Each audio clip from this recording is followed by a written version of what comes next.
As próprias palavras de Cristo, no capítulo de João 14, verso 14, elas estão no sentido social ou espiritual? Podemos manipular Deus por meio da fé? É o que muitos dão a entender, o que é contrário, diz ele, a João capítulo 5, ou melhor, 1 João capítulo 5, versículo 14.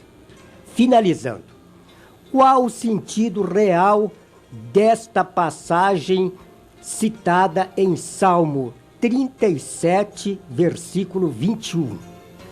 Nós queremos dizer aqui que tem duas perguntas que nós vamos responder. Primeiro, João 14, 14 diz assim: se pedirdes alguma coisa em meu nome, eu o farei. Então quero dizer que algumas pessoas, com base no texto, se valem do texto para fazerem pedidos que já o apóstolo Tiago declara que são pedidos mal feitos a Deus e que às vezes são pedidos baseados em nosso egoísmo, para ter mais, para gastar às vezes em coisas que não são necessárias. Pedis e não recebeis, porque pedis mal, para gastardes em vossos deleites. Ora, então, nós podemos pedir qualquer coisa a Deus. Se pedirdes alguma coisa em meu nome, eu o farei. Então, o texto pode ser empregado nos dois sentidos, tanto na questão social, como na questão espiritual. De preferência, pedir a Deus aquilo que está de acordo com a sua vontade, conforme nós lemos em Mateus, capítulo 6, versículo 10, na oração do Pai Nosso, Jesus disse que devemos dizer: venha o teu reino, seja feita a tua vontade aqui na terra como no céu. Marcos 14, 36, e disse: Abba, Pai, todas as coisas te são possíveis, afasta de mim este cálice, não seja porém como eu quero, mas como tu queres. O próprio Jesus subordinou sua vontade à vontade do Pai no que concerne a obra redentora. Se a salvação dos homens pudesse ser concretizada sem o sofrimento dele na cruz, que isso se fizesse. Porém, se não, ele estaria disposto a fazer a vontade do Pai. E como eu disse para já os irmãos, Tiago 4:3, pedis e não recebeis, porque pedis mal, para o gastardes em vossos deleites. Agora, quero prevenir que atualmente existe uma chamada teologia de querer mandar em Deus. Não somos mais servos, somos senhores. E Deus tem que ficar subordinado, ele é obrigado a fazer o que nós queremos dentro de certos ensinos impróprios, que é um atrevimento.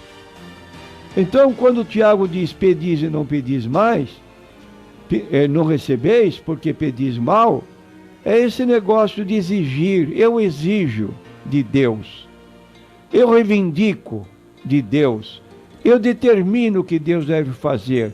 Isso é manipulação fora da Bíblia. Longe desses grupos que prometem riquezas para os outros, mas na verdade só eles enriquecem. Eles não têm coragem de fazer o que pedem para os outros fazer. Dê tudo o que você tem, aí você fica rico. Só que ele não faz isso para ficar mais rico. Então, essa forma de pedir se serve para a vida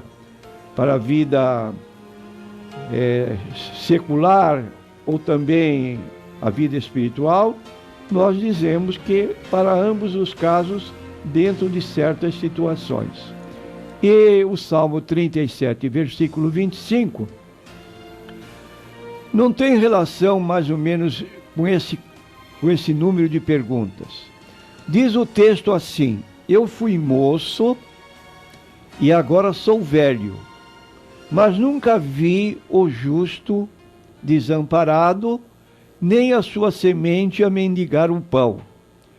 Então, na época de Davi, Israel, o povo, obedecia às leis de Deus, que asseguravam que o pobre deveria ser tratado com justiça e misericórdia. Quando a nação era obediente, havia alimento suficiente para todos. Quando se esquecia de Deus, os ricos cuidavam somente de seus interesses e os pobres sofriam muito. Quando vemos um irmão com falta de alimento, hoje devemos socorrê-lo. Foi a atitude da igreja primitiva. Capítulo 2 de Atos, versículos 44 e 45. E todos que criam estavam juntos e tinham tudo em comum, e vendiam as suas propriedades e bens, e repartiam com todos, segundo cada um havia de mistério. Então aqui estão respondidas as dúvidas do nosso consulente, e agradecemos ao Manuel Francisco pelo seu telefonema, aliás, pelo seu e-mail, que foi enviado no dia 26 de fevereiro.